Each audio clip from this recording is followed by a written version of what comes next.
For the afternoon session. So Kasper and Larsen will teach us about data structures. Great. Thank you, Akidev.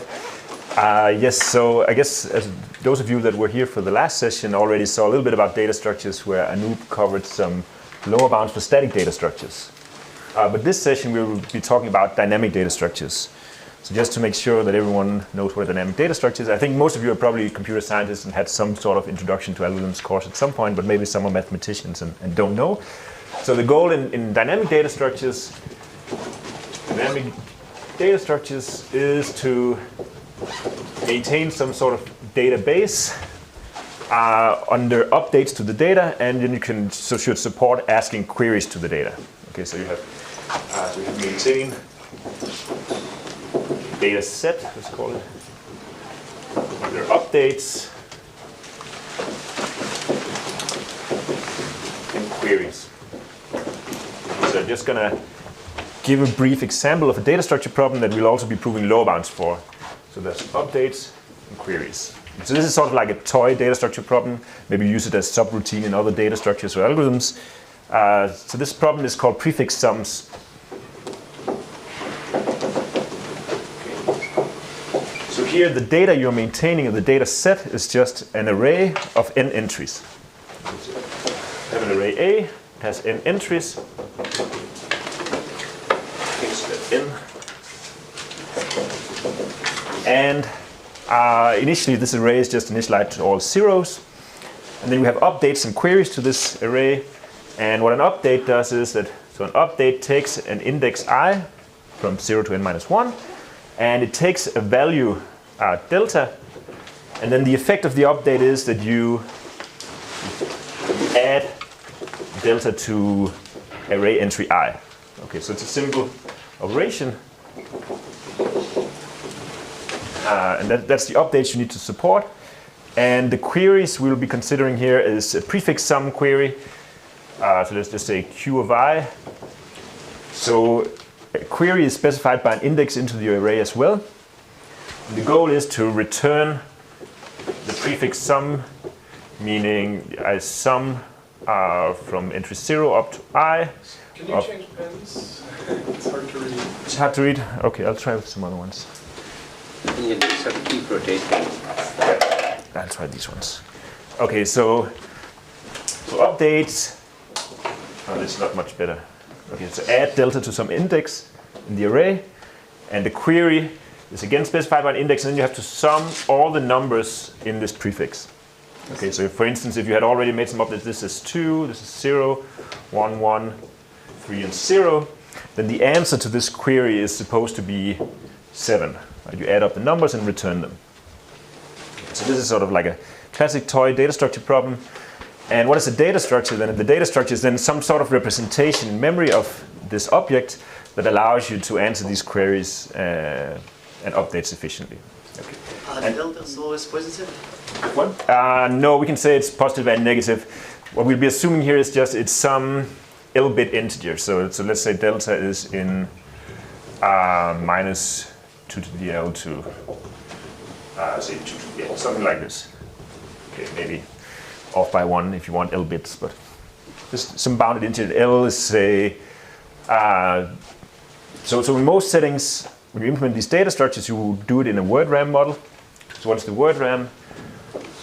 For upper bounds, so in the word RAM, you think of your computer as having a memory that consists of random access cells. So it's just a big array you can do random access into.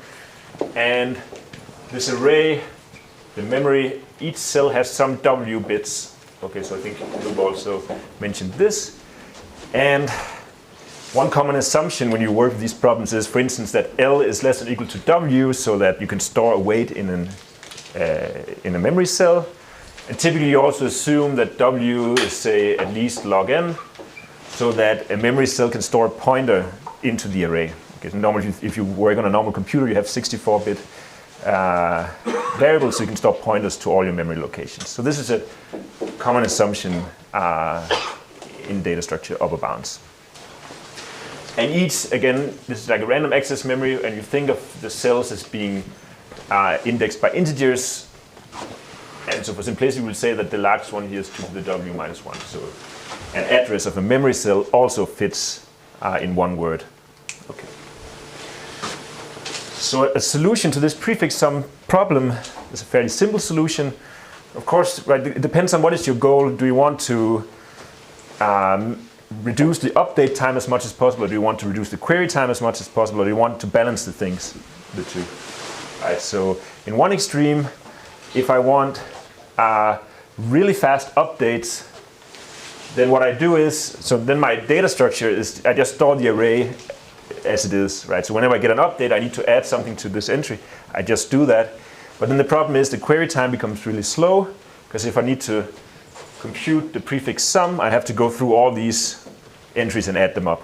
Okay, so there's one solution where the update time is constant, but the query time is linear. So of course it's always like a question of how do we balance the two. And I think like at the point where you balance these two terms the most, the best solution looks like this. So if this is your array that you're trying to represent, then you build a binary tree on top of this array, or you imagine that there is some binary tree on top of the array. So like this. Let's make the length power of 2. Okay, so you have a binary tree, and you store for every node in this tree, including the leaves, you store like a variable in your memory. Okay. And what do you store? Like for every node, you store the sum of all the array entries in the subtree. Does this make sense, this representation? So again, if this was 2, 0, 1, 1, 3, this would store 2, this would store 2, this would store 4, and so on. Just store the sum of everything in the subtree. Is it still hard to see the color? Yeah, I'm trying out.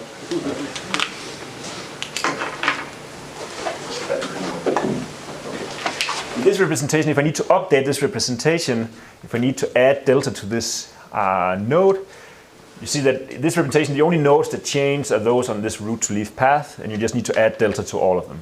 Right? So you can just walk this path and add delta to all your variables, and this takes log n time. Okay. And similarly, if I need to compute now the sum of this range, what I do is I traverse the tree down to the leaf just after. And then you can convince yourself, if I take everything that's hanging off to the left of this path and sum it up, then I get this sum here. So this is the root of the subtree that's hanging off to the left, and this is the root of the subtree that's hanging off to the left. So if I just add up these two numbers, then they give a disjoint cover of this range. So they give me the sum if I add these up. So again, it's log n time in the query. Okay, so let's, in this talk we'll say T sub q is the query time, and T sub u is the update time, and they're both order log n in this solution. Okay, so now we want to prove lower bounds in the rest of the talk. And we'll start out by proving lower bounds for this problem here, the prefix sums problem. And I'll try to go through the different techniques that have been developed since people started looking at dynamic data structure lower bounds.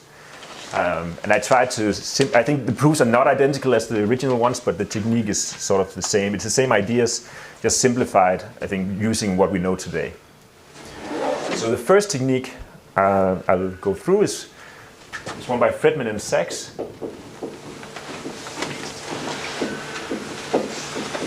Dating back to, I think it's Doc 1989. The old technique, the very first one for proving dynamic data structure lower bounds. And it's known as the chronogram technique. So the idea here is, if I want to prove a lower bound for this problem, I first define a hard distribution of operations to this problem. Okay. So for this array problem, the hard distribution is going to look like this. So remember, right, so the data is this length n array. And what we have here is that we will have updates, and this is time order, so we're going to perform updates one by one. And at the very end, we're going to ask a query. Okay. So what do the updates look like? So first, I'm going to do a batch of n updates where I simply write a uniform random value to each array entry. I add that to every array entry. So here I do array entry 0, I add some uniform random L-bit number to that entry. The next operation is to array entry 1 add a uniform random L-bit value to that entry, and so on. I have n of these. Okay. Next, I'm going to do a batch of somewhat fewer updates. Okay. So I'm going to have what we call an epoch of updates. So this is one epoch of updates, this is the next epoch of updates, and so on.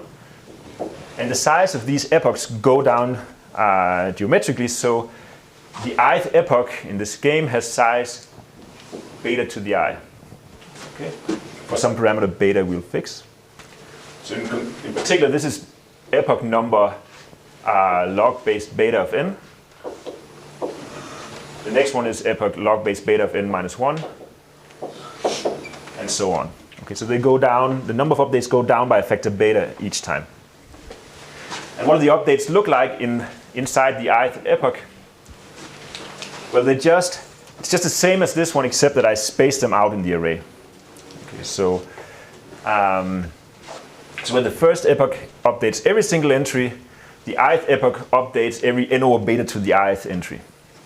Okay, so they look like something like this: 0 times array entry 0 times n over beta to the I gets an update of delta 0.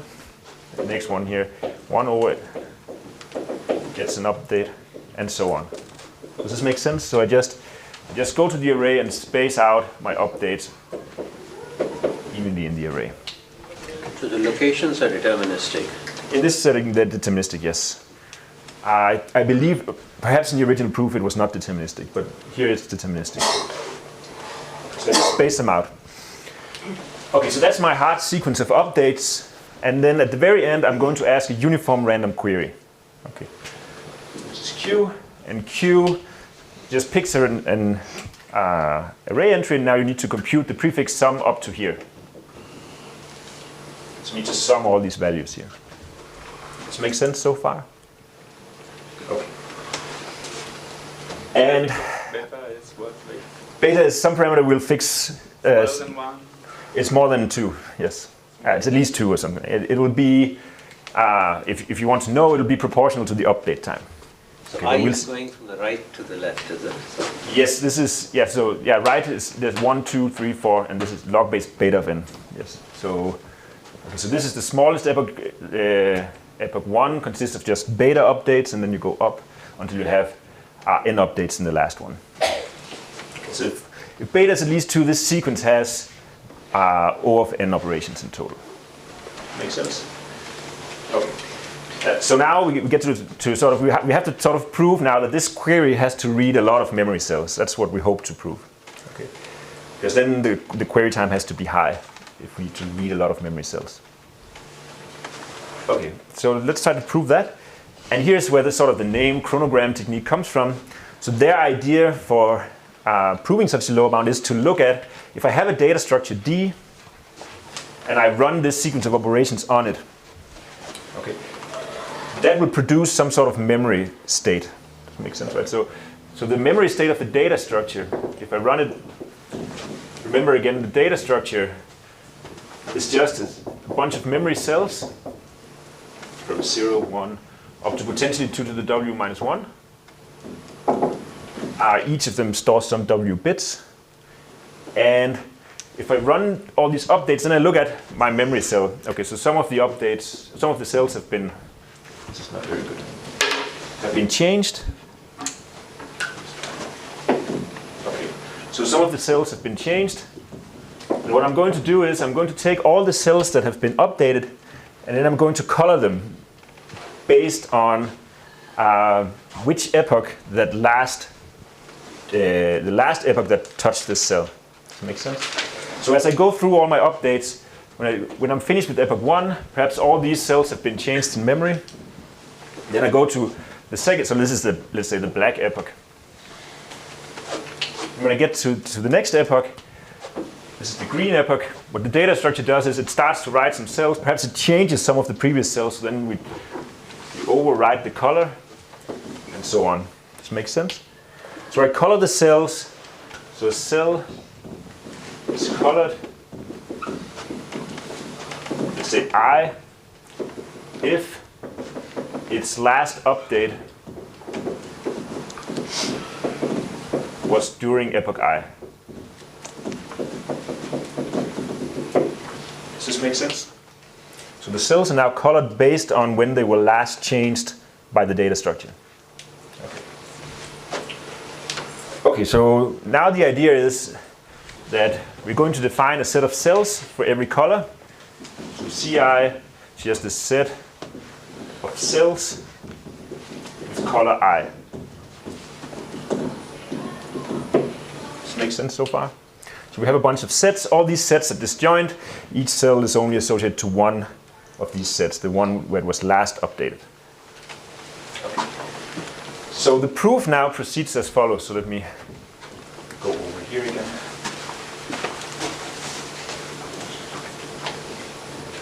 So we're going to define a set P of Q. So the query is called Q, the random query. So P of Q, I'm just going to define it as the set of cells read by the data structure D on query Q. Make sense? And this is also a function of the set of updates, right? So based on what the updates did, what you read might change. Makes sense. And now the whole proof boils down to the following. So we want to prove this, that beta is large enough. Get back to what that is. Then it must be the case that the expected size of P of Q intersects Ci is omega 1 for all I. So what is this saying? It's saying that if my data structure is correct and the size of these epochs go down fast enough, then when I answer this uniform random query at the end, I have to read like at least, in expectation, at least one cell or half a cell or something like that from each of these epochs. The expectation is over Q or also deltas? Is what? The expectation is over Q or also deltas? Or? Also over the deltas, yeah. So this is expectation over, let's say that the updates, let's call them U, all the updates that happened, and Q.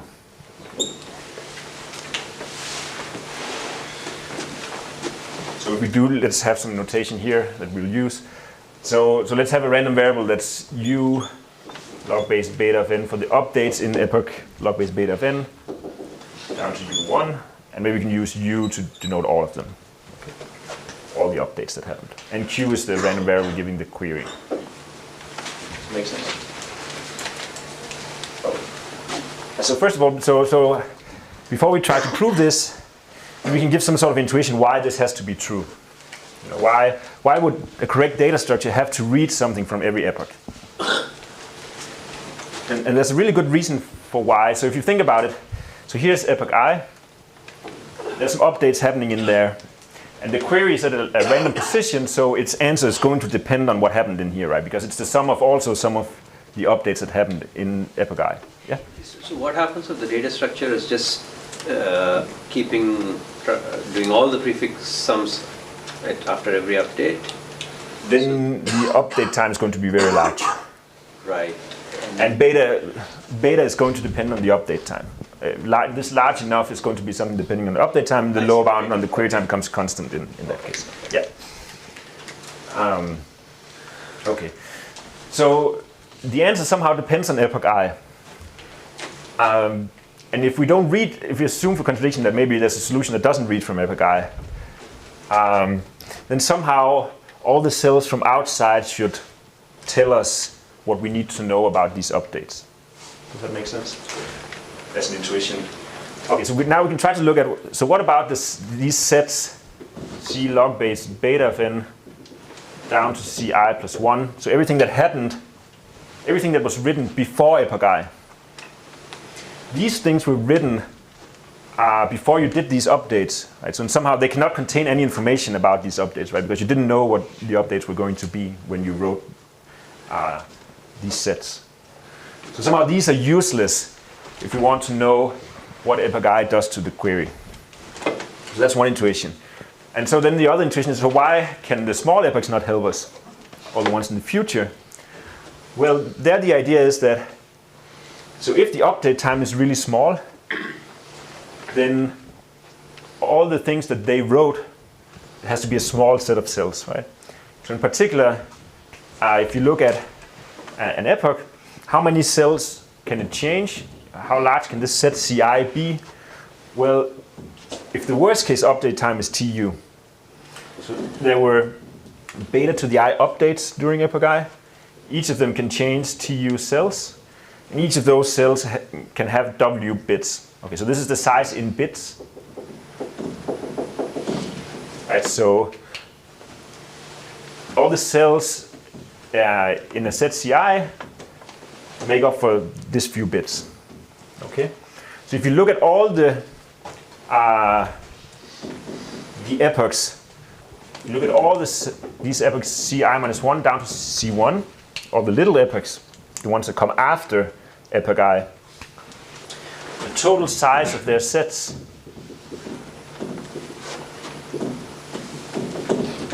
is going to be over beta to the I minus 1 TUW.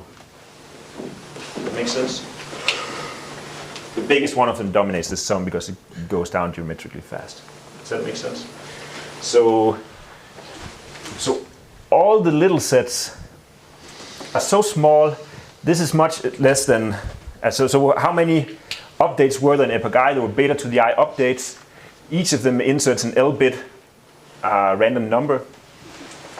Somehow, if you want, let me see, where's a good place to write it? It makes sense here.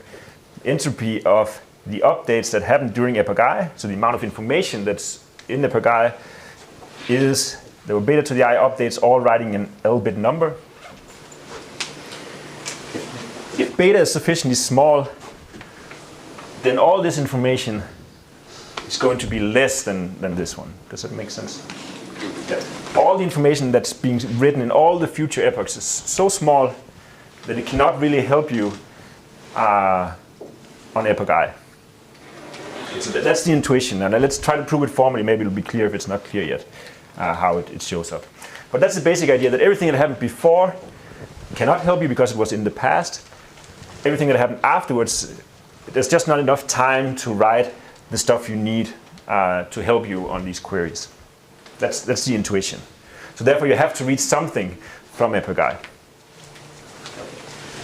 Let's try to prove it formally, that indeed this is the case. And the way we're going to prove it is via an encoding argument, which somehow seems convenient for these law bounds. So what we consider is a game between an encoder Alice and a decoder Bob. So in this game, we're going to assume for contradiction that this is false. Okay, so let's assume that this expected size here is less equal to some epsilon. Okay. So what is the game that we're looking at? So Alice receives all of the updates. One. Bob has everything except epoch I. Okay, Bob has everything else. And the goal is for Alice to send Bob a message such that Bob can recover all the updates of epoch I. Makes sense. So that's the communication game. So it's like an encoding. Alice is trying to encode epoch I, and Bob needs to recover epoch I. And the way we chose these updates were independent between the different epochs, right? It was just every single change we did to an arrange, it was just add a random value, add a random L-bit value. So this means that, in particular, the entropy of ui, condition on everything else, is still beta to the I times L bits. And then use Shannon's source coding theorem to say that if Bob can always recover UI from Alice's message, then the expected length of Alice's message has to be at least beta to the I times L, which is like a compression argument. Okay? So what we're going to do now is we're going to say that if our data structure doesn't read anything from epoch I, then there's a way for Alice to send a very short message that still allows Bob to recover UI. And that gives the contradiction. And of course, they're going to use the data structure to construct this message. So what does Alice do? So this is Alice's protocol. So Alice just runs all the updates and collects these sets C log base beta of n. Okay, and now let's do a first attempt. Then so this is the first thing she does, and then she sends all the little ones to Bob. So that's her message. She just sends everything that is updated during epochs I-1 down to 1. She sends those off to Bob. Meaning the contents of all of these cells? Yeah, she just sends, the address of all the cells and the contents of all these cells. Okay? And so how many bits is she sending? Well, at most, the sum over all these epochs of, the size of Cj. We argued before that the update time, or something like this, and for every cell, she sends W bits for the contents and another W bits to specify the address. Okay. So again, we said that the number of cells that she changes, so this is not in bits, this is the number of cells. So you can only change beta to the j times the update time cells, right? Because the update time is tu, and there's beta to the j updates. So the total number of things you can change is beta to the j times tu. And the last term dominates, so this is beta to the I-1 tu, that's the number of things that, this is the size, times the w. Does this make sense? So she sends to Bob what it was before the update and what it was after? She just sends what it is at the very end of everything. When you get to the very end, she just sends, this is the contents at the very end. Okay, when I'm done with everything, the cell has this contents. Okay, does it make sense? So I'm just telling Bob what it looks like just before this query queue is about to happen.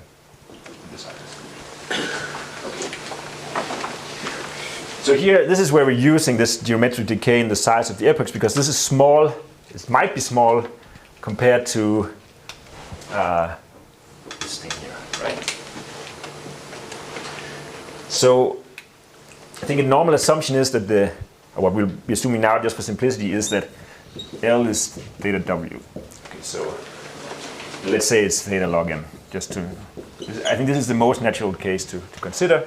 Like the updates are polynomially bounded integers in n, and the word size is also theta log n, so you can store these. This is the most common setting of parameters, and just to simplify things here. Okay. Because then this is also beta to the I-1.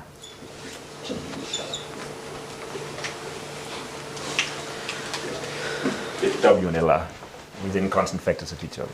So that's the size of the message. And you can see here, if beta is large enough, this is going to be smaller than the entropy of UI. Does that make sense? How do you get Tu times W then? Why is not W squared? Okay, so in epoch j, there is beta to the j updates happening. The update time is tu, so each of them can change tu cells, and each cell has W bits. Okay, so that's how it goes. Okay, so this message is going to be short if we set beta big enough. It's going to be much shorter than this entropy. Does that make sense to everyone? In particular, if beta is, say, 10 tu, then this is going to be like a small constant factor of the entropy. So the message is short so far, but now of course we want to argue that this message allows Bob to recover UI. Right? Otherwise we're not done yet. When is it actually that the session should end? Just so I know. 3. At 3. Okay, good. Okay. Let's.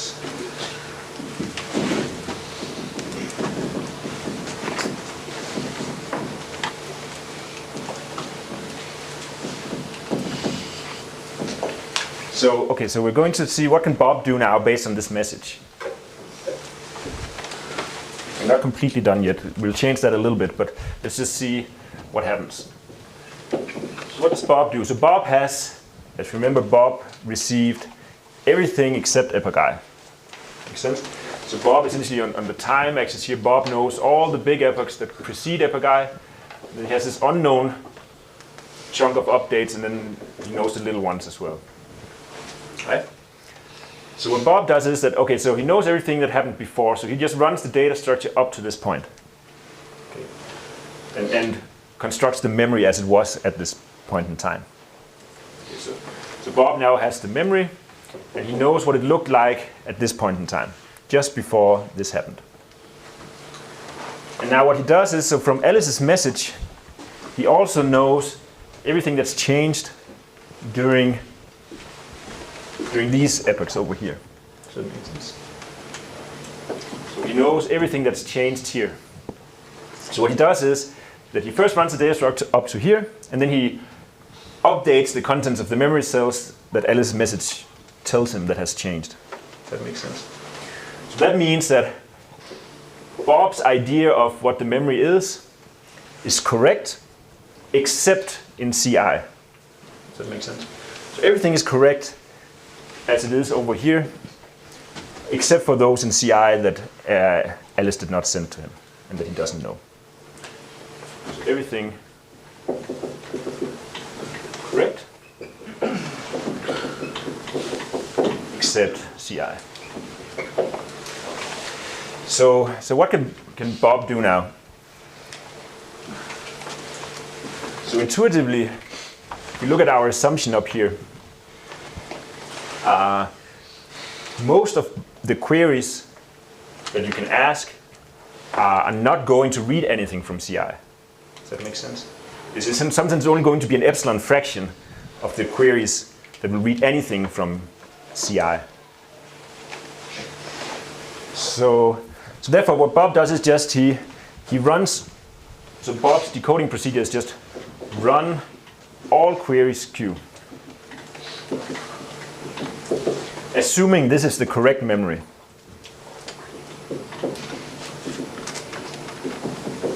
Is correct. Does that make sense? So he just runs all the queries, and whenever he reads the cell, he just uses this contents here. For some of the queries, it will be wrong, right, because it actually read something from CI, and you didn't have the right contents of that cell. But for most queries, it will be correct. So that means that. Wouldn't Bob be able to figure out that he's reading things that that were updated in phase I? Not from what we've sent so far, at least, because you only have the changes that happened afterwards, yeah, so you don't know. You can't detect that this happened. Okay. So in some sense, this means that Bob will answer. Bob fails on only. This is a little bit hand wavy on only epsilon n queries. Because it's only an epsilon fraction that reads anything, right? So yeah. Is problem that what happens during the epochs after I can depend on what cells are changed during epoch. Yes. Yeah, but the point is. I don't understand why Bob would know everything except C sub I. They know other things that change. No, but that's what Alice sent you. So it's important. This is not UI minus 1 to U1. It's not the updates. It's the changes that they make in memory. Yeah. So that's crucial. So Alice tells Bob the changes in the memory. Okay. Bob already knows what the updates are. Okay. Yeah. So that's a crucial point. So Bob actually he fails only on epsilon n queries and is correct on the rest of the queries. So now Bob wants to try to recover all these changes that happen during epoch I. So if you think about it, so Bob has this query that he has some guess on what is the answer. He thinks it's correct. So he knows all the updates except those in epoch I, which means that he can subtract off the contributions to the sum from everything outside epoch I. Does that make sense? Because he knows all the other updates. So that leaves him with just the sum of the green ones. Does that make sense? He has just the sum of those that were updated in epoch I. So now what Bob does is, if you look at the memory, right, there's these chunks in between each of the updates. And what Bob does is he just takes a majority vote on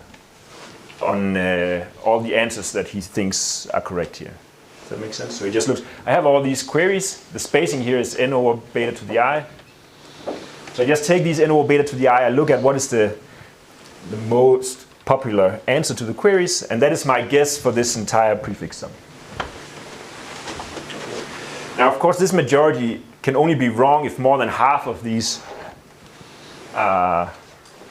answers are wrong. Does that make sense? We know only epsilon n fail, so it's going to be only something like a 2 epsilon fraction of all the blocks that can be wrong. So he will be correct on by far the majority of blocks. Does that make sense? Because there's so few queries that fail, and you need half of all the entries to fail in order to get a wrong guess by Bob. So he will be correct on all but some the 2 epsilon fraction of the blocks. And if you want to finish up, because he didn't formally recover UI yet, so what Alice can do, the last step of her message is just, so Alice knows exactly what Bob is going to do, right? Bob is just going to run all the queries. So Alice can also do that before she sends her message and figure out which majority votes will fail. She just does that. And then she just, in addition to this, she just sends Bob the corrections. She just says, oh, these votes are going to be wrong, and this is the correct answer. And so how much does that take? So it's only something like an epsilon fraction of the blocks that are going to fail. And there is beta to the I blocks. And each of them, the right answer has L bits. Does that make sense? So she's just going to send all the corrections to Bob. And now Bob, first runs all the queries, do all the majority votes, and then fix the few mistakes that were made. And then Bob actually recovers UI. So what Bob has is the correct prefix sum up to here, the correct prefix sum up to there, the correct prefix sum up to there, the correct prefix sum up to here. So the first one just tells him the first answer. Now if you need to get out what this update value was, it just subtracts off this one, right? Then you get that value. This sum minus that sum is this value. Again, this sum minus that sum gives you that value. So Bob can learn all the values in this way. Will you just avoid the last step and say that Bob output it, and it sort of like has a lot of information about UI, and that it itself is a contradiction? Yeah, you could also do that. This is just to strictly adhere to this encoding game. But yes, there's already a lot of information. It's too much compared to the length of the message, right? Depending on how comfortable you are with amount of information. But yes, the last step is not really needed, right? There's already tons of information. And this correction just shows some way of showing that there is a lot of information. Okay, so that's the chronogram technique. Okay, so let's see when do we get a lower bound? When do we have a contradiction?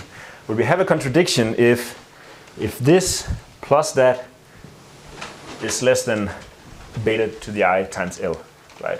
Because then we compressed UI to less than the entropy. If you look at it, epsilon was up here. That's our contradictory assumption. There's some small epsilon such that you only read very few cells.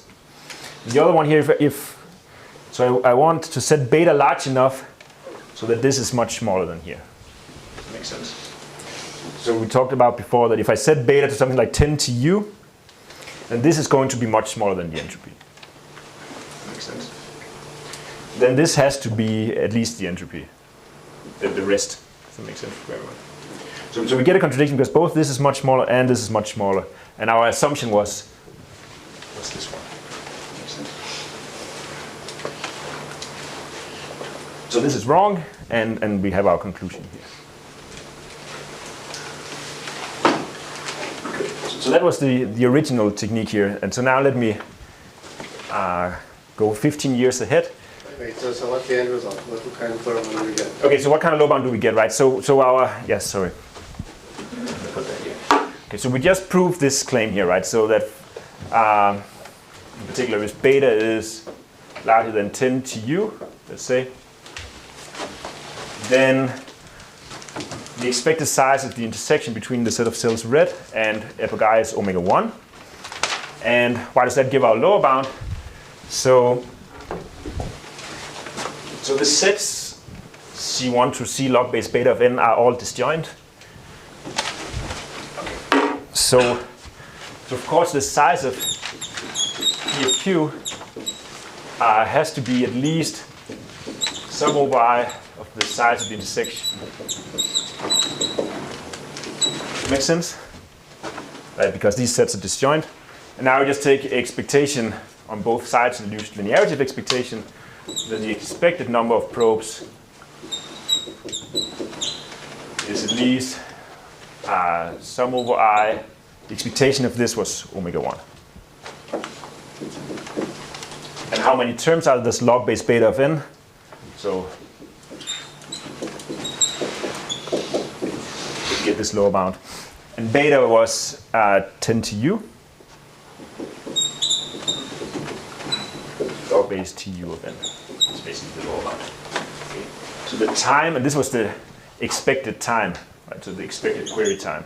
The expected query time is omega log base the update time of n. Does that make sense? And so this also explains what you were saying before. What if during pre-processing you spend a lot of time, recomputing all the prefix sums using linear time, and you see that the lower bound and the query time becomes constant. So it makes sense.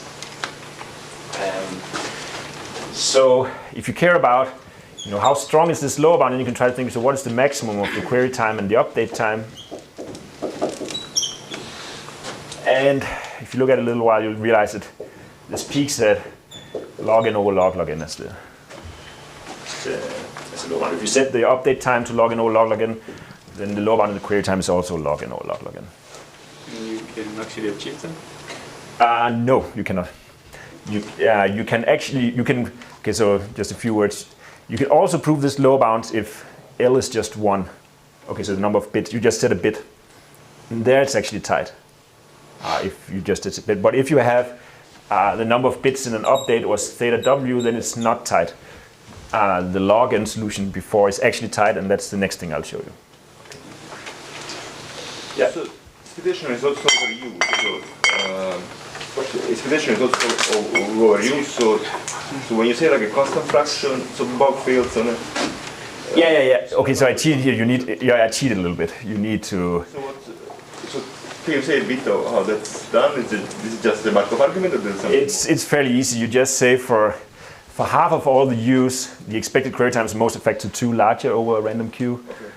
And then you only do encodings on that half of all the update sequences. And then the entropy here is the same -1 bit or something like that. So you just look at all the update sequences where, conditioned on seeing this update sequence, the expected query time is still what it was before. So the expected query time only goes up by a factor 2 for half of all the update sequences. Does that make sense? Is it clear enough what the problem is? So I cheated a little bit by saying he fails only on this many queries. For some update sequences, he will fail on more queries. Once in a while, maybe you fail on all the queries. But you can handle that by saying, by Markov's, only half of all the update sequences has an expected query time afterwards that's a factor 2 more than the original expected query time. And then you can just encode only those sequences, and you lose only 1 bit in the entry. So this half may change with I, but that's not a problem. No, that's no problem. No. Yeah. Yes. Okay. Let's just take just to not have too many details here. It's a little bit hand-wavy. Okay. So I think I'll try to sketch the next technique that sort of actually proved the tight lower bound for this problem. And so this is due to Petrasco and Demain from 2004, so it took 15 years before the next higher lower bound was proved.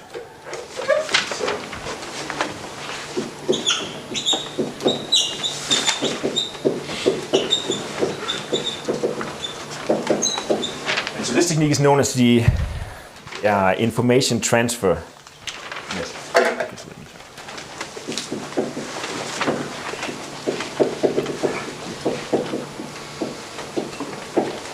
It's going to be easier to describe now that we have some of all this terminology.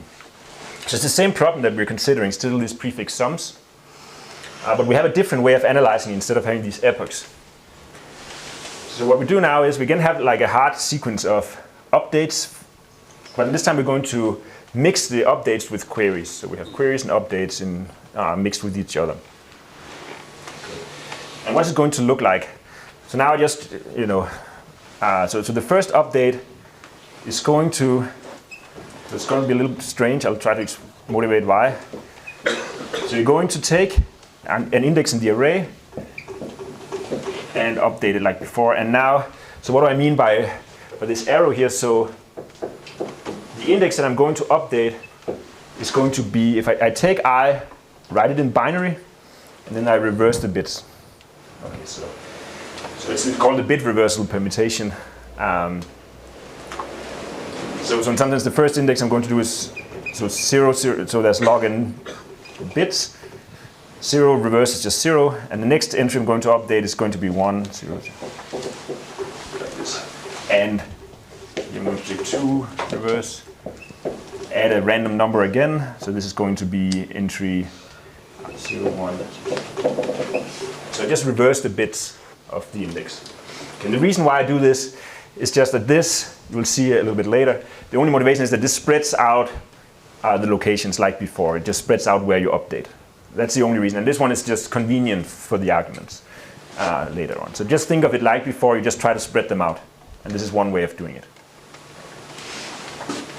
And again, we just add random L-bit values. This is just one epoch? Or no, yeah, so now we just have one long sequence of n, so there are no epochs anymore. Okay. So n minus 1 in reverse, delta n minus 1. So that's the updates that we're going to perform.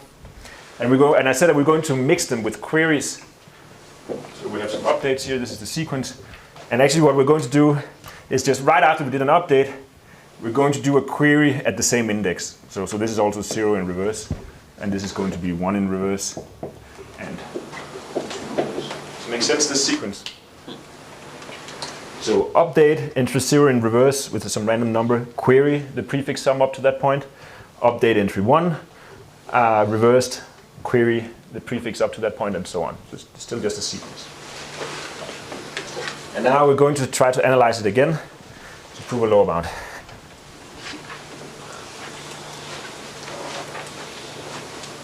So what we do here is, we have this sequence of operations. And let's draw it again here.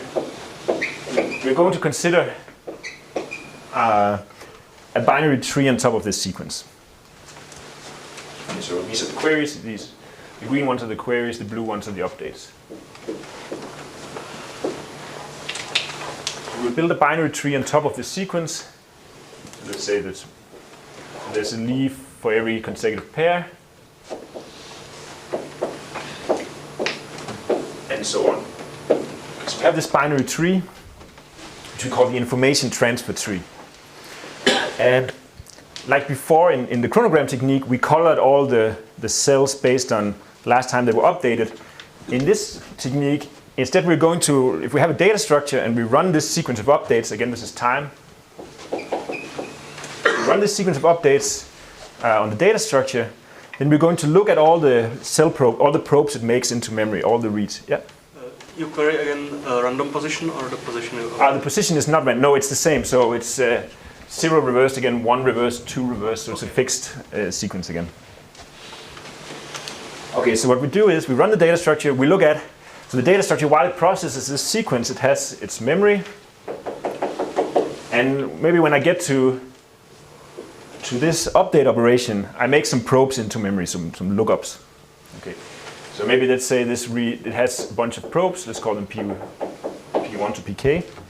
Each probe reads a cell or writes to a cell. Okay, so maybe this one reads this memory cell, this one reads this memory cell, maybe this one reads that memory cell.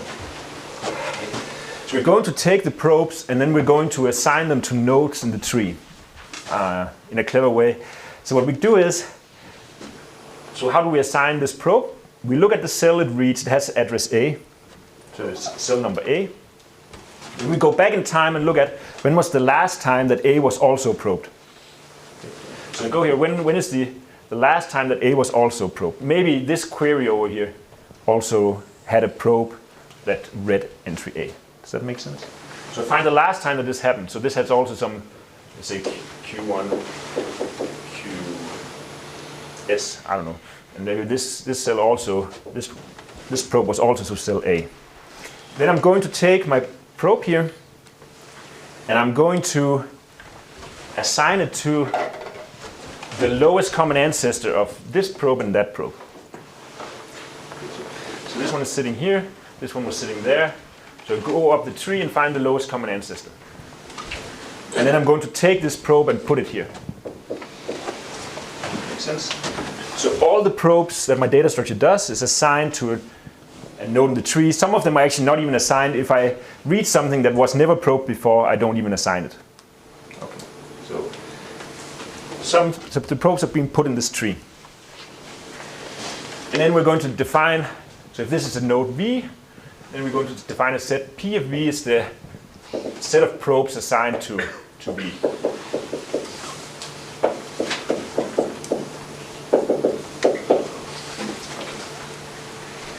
So this tree is being populated by a bunch of probes into memory. And now what we'll try to prove is that every node in this tree must have a lot of probes assigned to it. So that's the goal. Okay. So what we claim,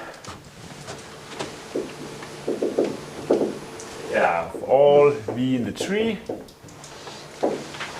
the expected size of P of V, so the expected number of probes assigned to V, has to be proportional to N over 2 to the depth of V. And this is assuming W is theta L like before. Okay, so this makes sense. So what I'm claiming is that I have my binary tree. If you think about it, if you go up to the root, then the total number of operations in the subtree is n. If I go d steps down, so this one has maybe depth d from the root, then there's n over 2 to the d operations in this subtree. Maybe plus minus 1 in n over 2 to the d plus 1 maybe. Okay, so what I'm saying is, or what I'm claiming is that if I look at a node, the expected size of this set is proportional to the number of operations in the subtree. Does that make sense? It's proportional to the number of operations in the subtree. Now I want to say that if I can prove this, then we get the lower bound we're after. Okay, because why is that? So again, any probe in this sequence is assigned to at most one node in the tree. Right? So therefore we can conclude that the total number of memory probes has to be at least the sum over all nodes in the tree of the size of PV. They're assigned to at most one node. Now take expectation on both sides. The expected total number of probes. Linearity of expectation, move it in. Actually, I'm going to split the sum first into the sum over all the depth from 0 to log n, sum over all the nodes in T such that the depth of V is D, and then do like this. So makes sense to everyone what I did? This we replace by n over 2 to the d. How many nodes are there of depth d? There's 2 to the d nodes. So all of this becomes omega n.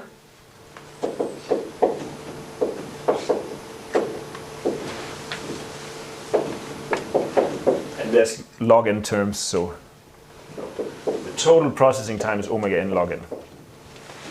And there were n operations, so of course the cost of an operation has to be omega log n, the amortized cost. Does that make sense? So we have, so what we know now is we have n updates plus n queries, and so this sum has to be omega n log n. Right, so in particular, the max of TU and TQ has to be omega log n.